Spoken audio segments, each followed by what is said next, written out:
الرحيم نحمده ونصلي على رسوله الكريم. We begin with Allah's blessed name, as the chairman also did. We praise Him and we glorify Him as He ought to be praised and glorified. And we pray for peace and for blessings on all His noble messengers, and including the last of them all, the blessed Prophet Muhammad sallallahu ta'ala alayhi wa sallam. As we greet you, yes, with Assalamu alaikum wa rahmatullahi wa barakatuh. Our topic is an interesting one. More than that, it's an exciting one. Exciting for those who recognize that absolute truth is located in the Quran, not with the British government, not with the newspapers and television. Absolute truth is located in the Quran. Exciting for those who want to go to the Quran, to locate what the Quran has to say about the world today. Who does that today? Do you know of anyone who goes to the Quran to locate what the Quran has to offer, which explains the world today? Nobody does that today. And yet, the Quran declares in Surah Al-Nahl that Allah has sent this book to explain all things. And therefore to explain the world, the mysterious world today, and the world which is yet to come. So good news and glad tidings for those in whose heart there is this thirst for knowledge, and in whose heart there is this love for the Book of Allah. Whether you be a brother or a sister, it makes no difference. And you spend your whole life devoted to the Book of Allah. That the Book of Allah and He who was sent to teach the Quran, namely Prophet Muhammad alayhi salatu wasalam, the Book of Allah might teach you and explain to you the world in which we live today.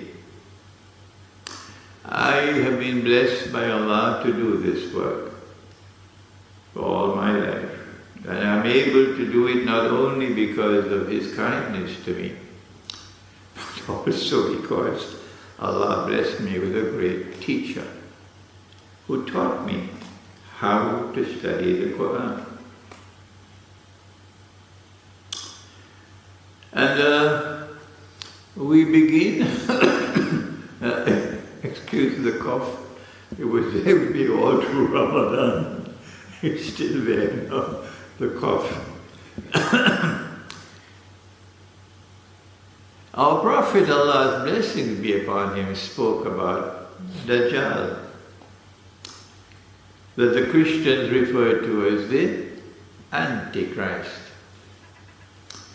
And he called him Al-Masih al-Dajjal, Dajjal, who will claim to be the Messiah, Al-Masih al-Dajjal. But the Quran tells us that the Messiah is Jesus, the son of the Virgin Mary. He is the Messiah. So if this one claims to be the Messiah, obviously it is a false claim. And he is an impostor. So Al-Masih al-Dajjal is Dajjal, the false Messiah. Having explained that, since it is his mission to impersonate the true Messiah, what would he have to do? This will be the best introduction of all. I wrote it more than 20 years ago. Jerusalem in the Quran is the best introduction you will have for this subject. But I did write this book as well, my first book on Dajjal. Dajjal, the Quran, and Awwal Zaman. Dajjal, the Quran, and the beginning of history. And thank Allah, thank Allah, thank Allah, I was able to write this book, which is our subject of our lecture today. Dajjal, the Jasad, and Dabbatul Ard. So, if he has to impersonate the Messiah and to deceive the Jews into believing that he is the true Messiah, rather than Jesus, the son of Mary, the Virgin Mary, Allah's blessing be upon him both, then what would he have to do? I cannot in this lecture take you back to the crucifixion. We don't have the time to do that. It's just sufficient that they rejected him as the Messiah. Jesus, the son of Mary, they rejected him. And when they saw him crucified, Allah made it appear to them like that. They believed that he could not have been a Messiah, he is dead. And so they're still waiting for the Messiah. This is crucial information for you to be able to understand this subject. My students know the subject very well. For those who are new and green, you've got to think. Be careful. You've got to first clean the mind. He wants to impersonate the Messiah and deceive them into believing that he is indeed the true Messiah, because they have rejected the true Messiah, Jesus, the son of Mary. Now then, our Prophet said, Allah's blessing be upon him, about the true Messiah, that he would rule the world with justice. Hakamun adlun wa imamun muqsitun. A ruler who will be just. Ruling what? Portsmouth? No. Ruling the world in the sense as having no rival to him.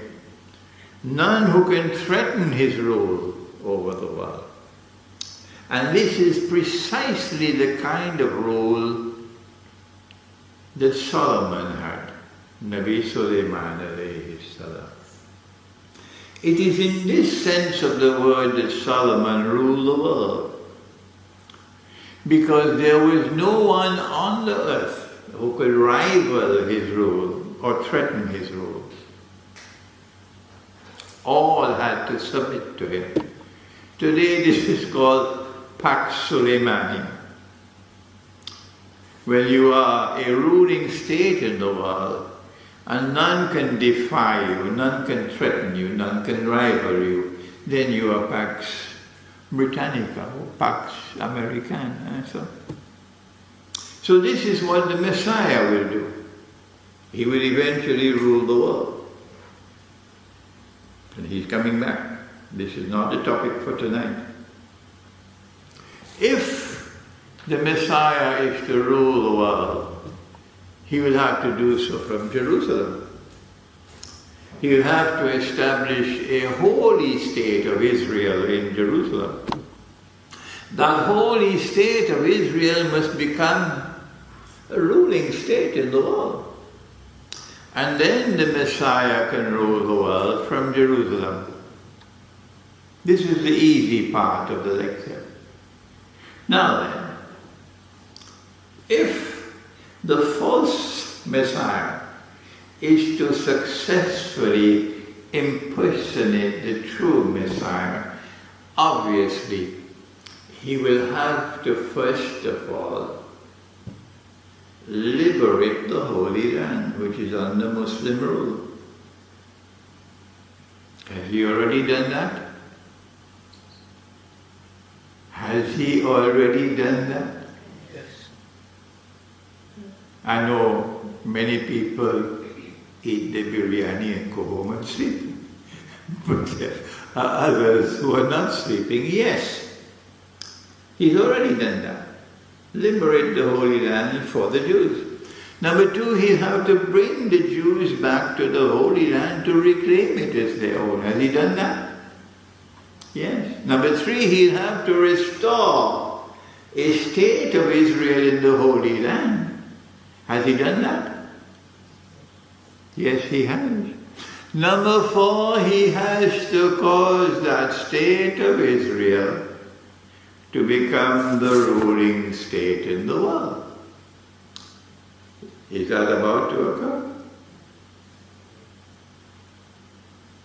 So now when Israel becomes the ruling state in the world, and after Pax Britannica has been replaced by Pax Americana, and Pax Americana has been replaced by Pax Judaica, only then would Dajjal, the false Messiah, be able to stand up in Jerusalem and declare, I am the Messiah.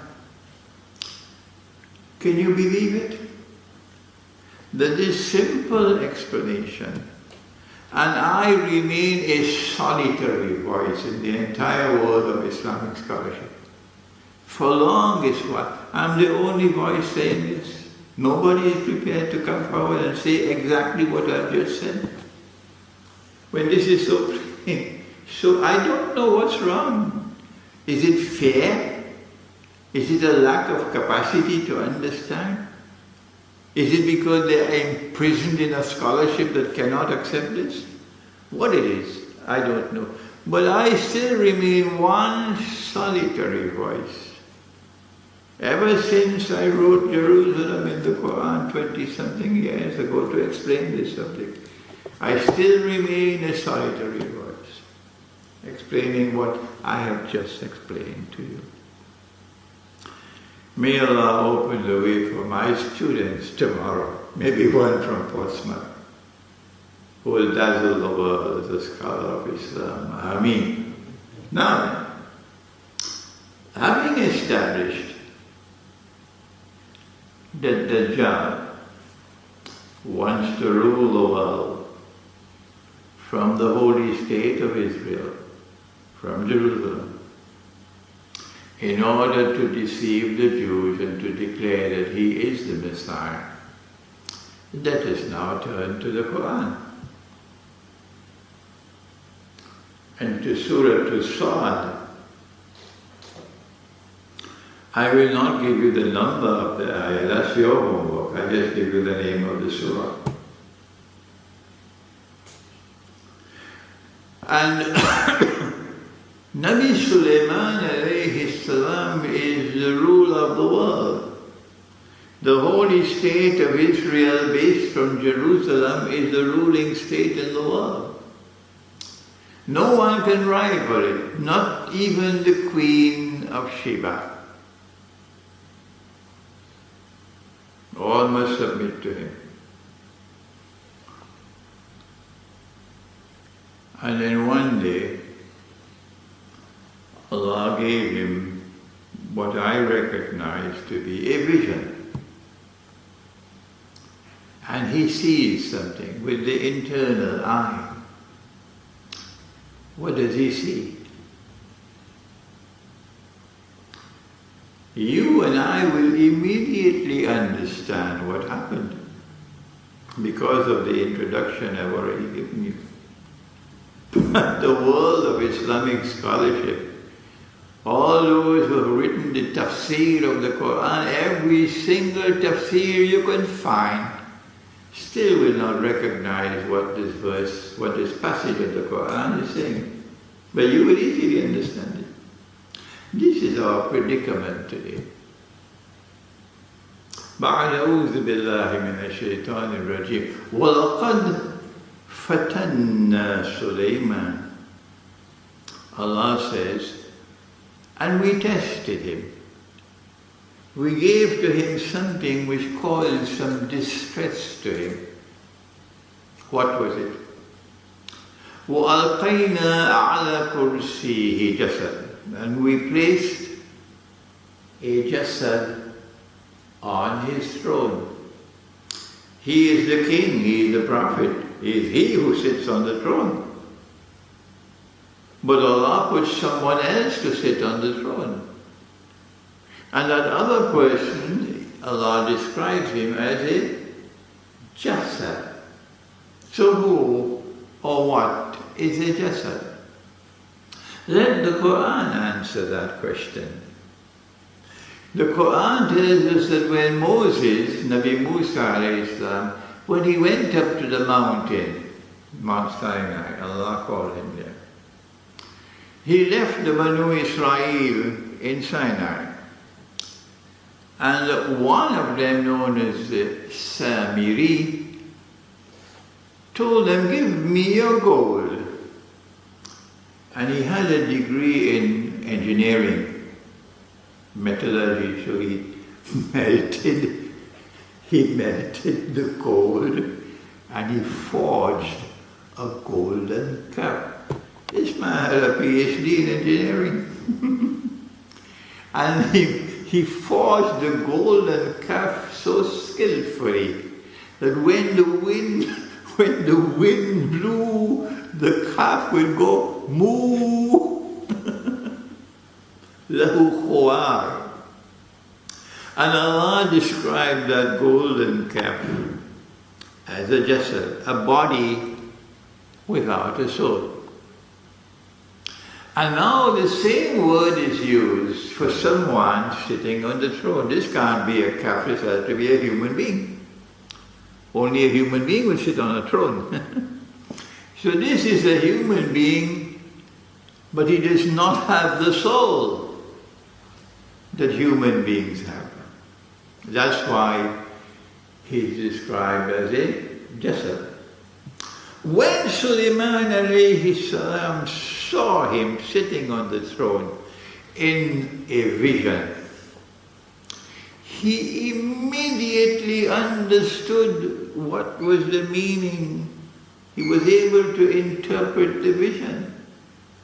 We would take years to interpret the vision. Yeah.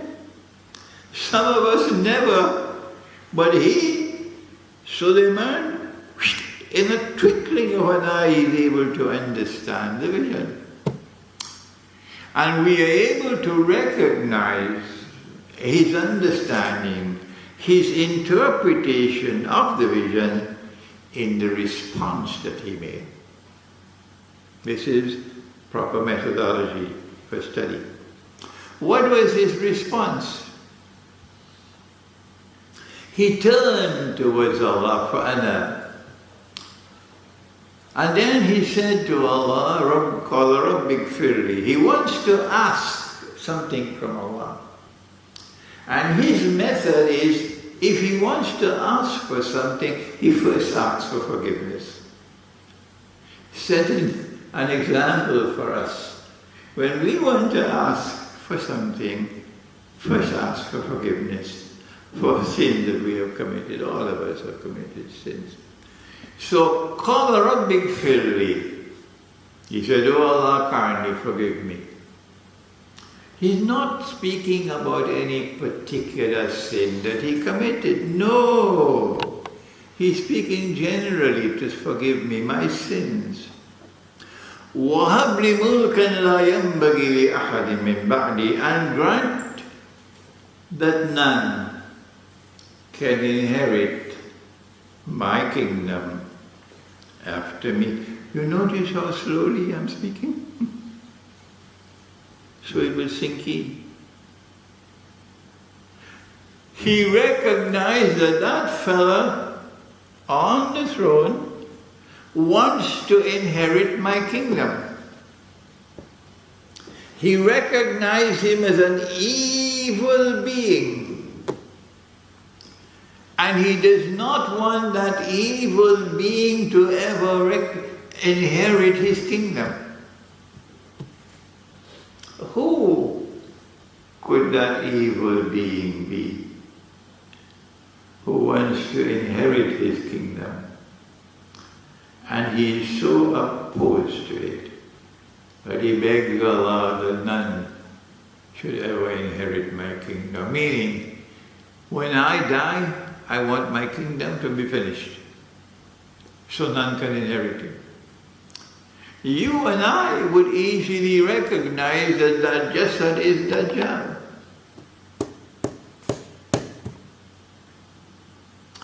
So then why is it that why we can recognize so easily that Jasad is Dajjal? How come that the world of Islamic scholarship, there's no one else who does that? Mine is still a solitary voice, and they're not willing to accept my views, when it is so plain and clear. If he wants to inherit my kingdom, and he is an evil being, Allah created an evil being, Kul a'udhu bi rabbil falaq. What comes after? Min sharri ma khalaq. I seek refuge with Allah from evil which He has created. What is the evil that Allah has created? Only Dajjal. That's the only evil being He has created. So, He does not want that evil being to inherit the kingdom. So he makes this dua, grant me a kingdom which none can inherit after me. But it also has a second meaning, that grant that there will never be another kingdom that will ever be comparable to mine. Two meanings. From this passage of the Quran we know this is the first reference in the Quran to Dajjal. First reference. There are others as well, but Dajjal is never mentioned by name. You have to have insight. You have to be able to interpret ayat mutashabihat, verses of the Quran which must be interpreted to be able to recognize the verses in the Quran which pertain to Dajjal. But Allah not only answered the dua and caused the kingdom to collapse as soon as he died, but Allah did something else. He answered this dua by making this kingdom incomparable, by putting something strange. In addition to human beings and angels, Allah has also created the jinn. And amongst the jinn, there are those who are Muslims, they are believers, and there are others who are called shayateen. There are lots of them in Washington. So, Allah gave orders to the shayateen to work for Sulaiman. And if they ever disobey him, Allah punishes them with terrible punishment. And the shayateen are involved in kulla banayin wa ghawwas, building skyscrapers, tall buildings, huge things, and also going down into the depths of the earth. And when you go down into the depths of the earth, you can discover the diamond veins. You can discover gold. And more important than that, you can discover oil. Are you putting on your thinking caps now? These shayateen, Allah says, up and down. Up and down. So you're going to see in the future whoever has control over these shayateen will be able to do wondrous things up above and below. Okay? And some of the shayateen are also in chains. And they're working for Sulaiman. Now we leave Surah Jasad and the vision and the divine response, and we go to Surah Sabah. And it's time for Solomon to die. And once he dies, this dua is going to come into effect. And in Surah Sabah, Allah says, وَلَمَّا قَضَى سُلَيْمَانَ الْمَوْتِ. When that time came for Solomon to die,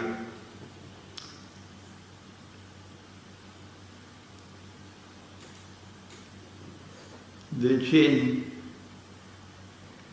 did not know that he was dead.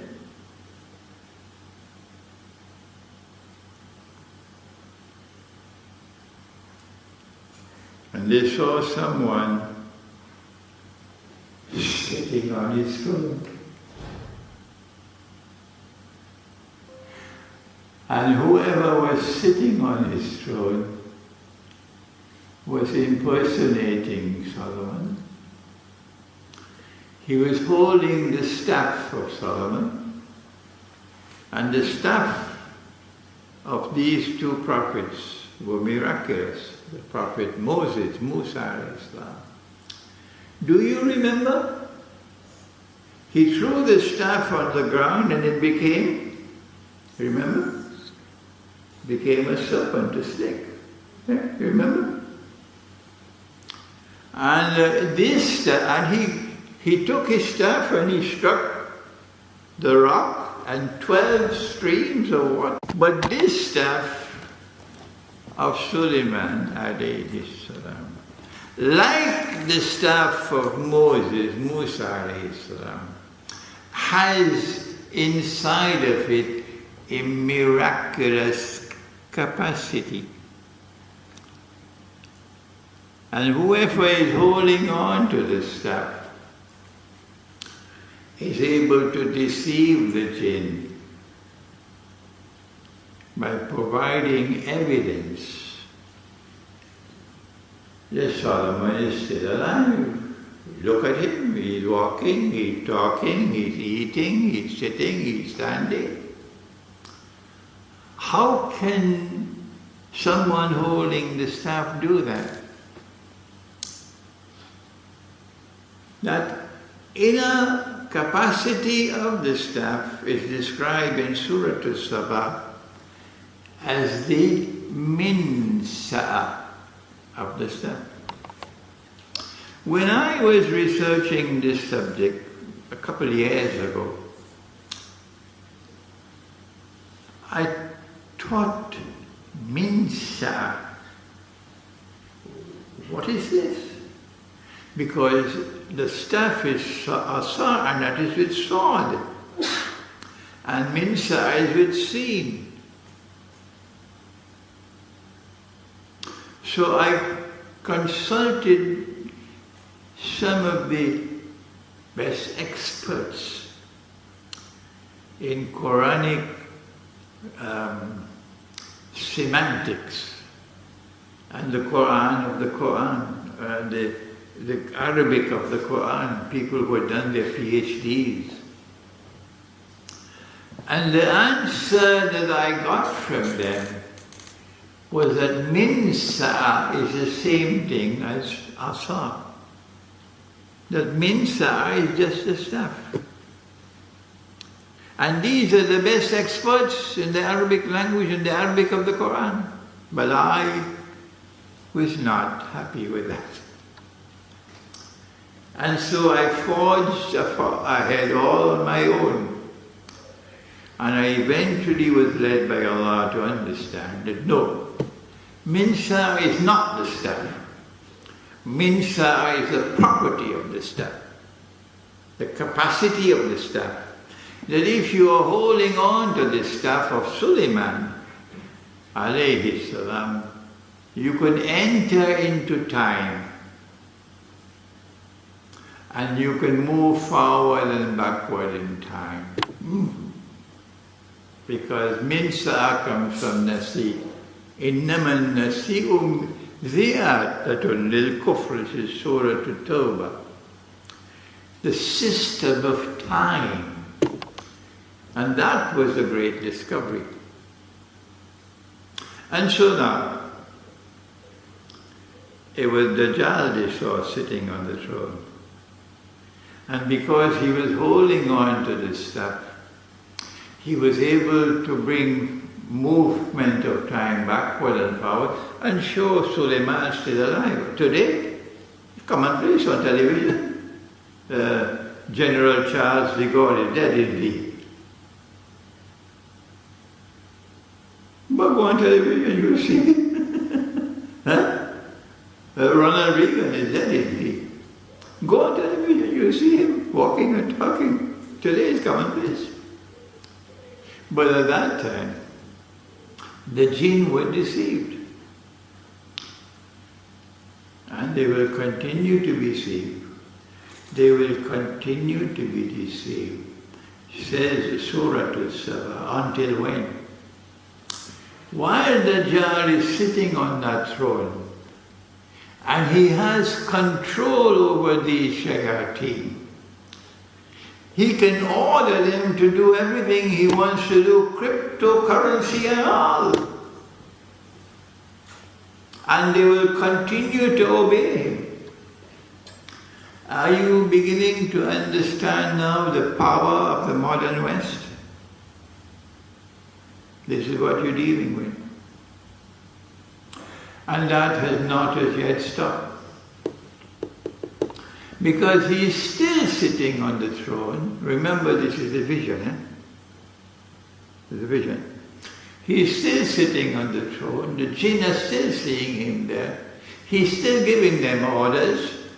And they are under an obligation to obey. And if they disobey, Allah will punish them. So they are on their way.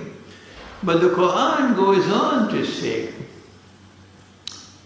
that among the signs of the last stage of Akhirul Zaman is not only Dajjal, not only Gog and Magog, but also Dabbatul Ard, the beast or the creature of the earth.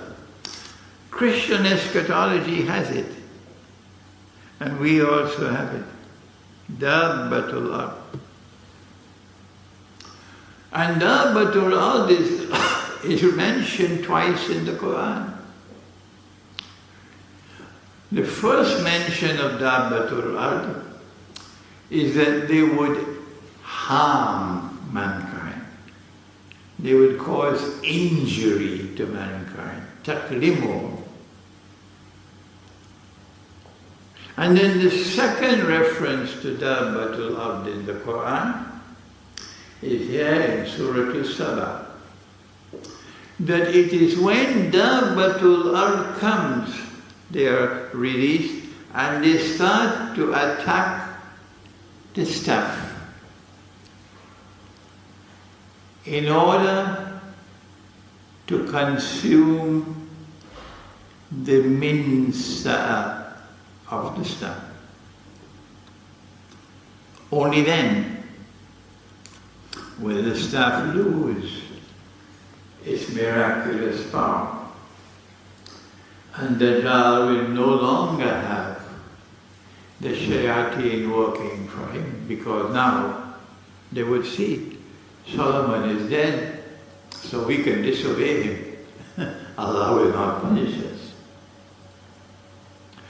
When that happens, goodbye to the state of Israel.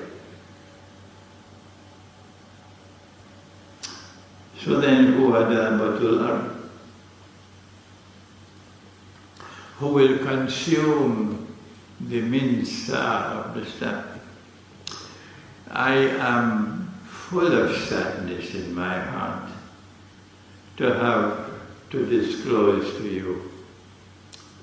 It will pain you really when you read what are located in the books of tafsir. Some of the most eminent of the scholars of tafsir, including in the modern age, they say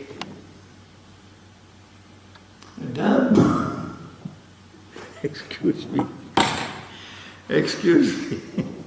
I should not be laughing. They say the Dabbatul Ard are termites. And when Solomon died, no one knew he was dead. And the body was sitting on the throne, kept on sitting on the throne for I don't know how many years. No one knew he was dead. Until these termites came and started nibbling at the bottom of the staff. And when the staff lost its balance, the staff collapsed and then the body collapsed. And only then did the world know that Solomon was dead. Go check it out. Go and check it out. You will find that this is what is to be found. This is the explanation that prevails in the world of Islamic scholarship.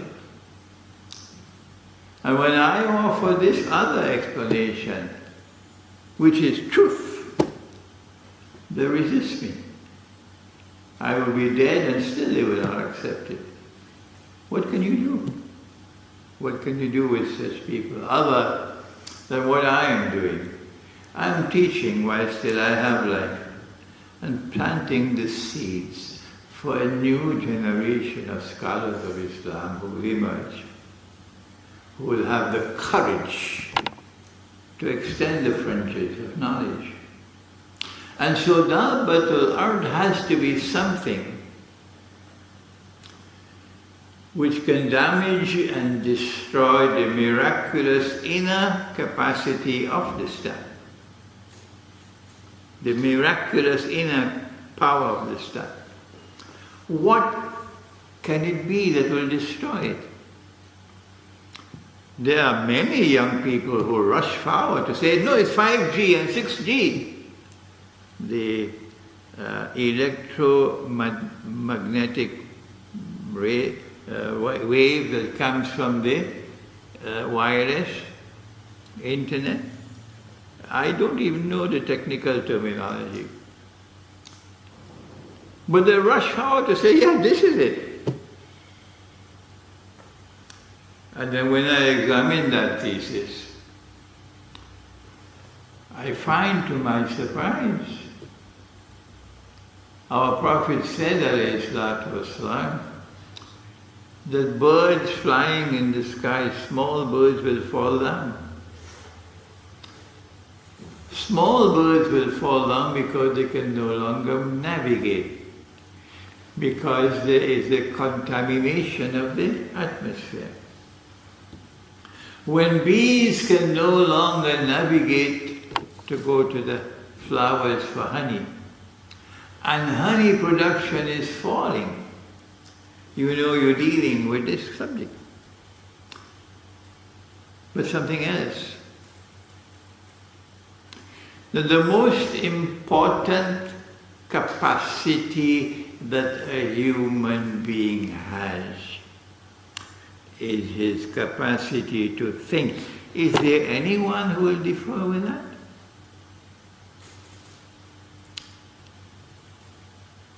And what is happening now is that our capacity to think is declining.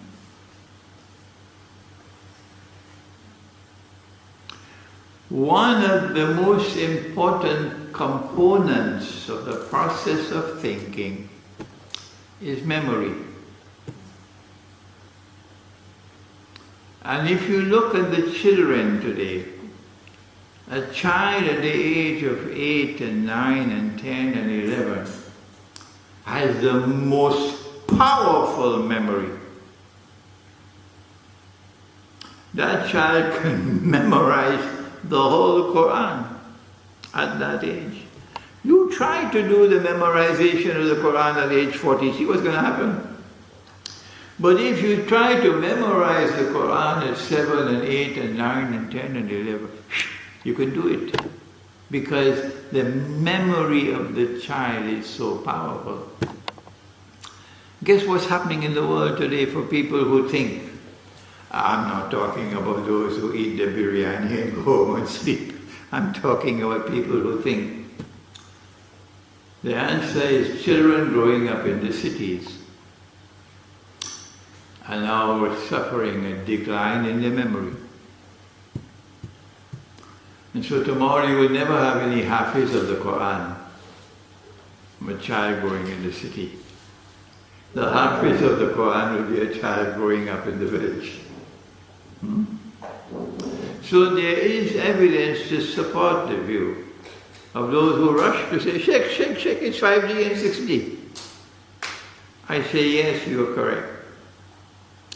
That the Dabbatul Ard that the Quran is speaking about is the electromagnetic waves with which we are now being inundated in the world, which is causing havoc, not only to honey production, havoc not only to children whose memory is declining, but who knows what else it's doing. And this is also destroying the minsa'a of the stem. I have taken you on an interesting journey today. I'm not boasting, because when you boast, Allah takes away your knowledge. But today I am unfortunately the only voice in the world of Islam which is explaining the subject this way. And my prayer is that Allah may send tomorrow scholars who will dazzle the world. In the meantime, here is this book, the Quran, Dajjal, and the Jasad, which includes the Dabbatul Ard. And I pray that Allah subhanahu wa ta'ala might bless you to penetrate absolute truth in the Quran, so that the Quran might explain to you the world today. I want to stop now because I know the question and answer session is going to be exciting. Thank you. Wassalamu alaikum wa rahmatullah.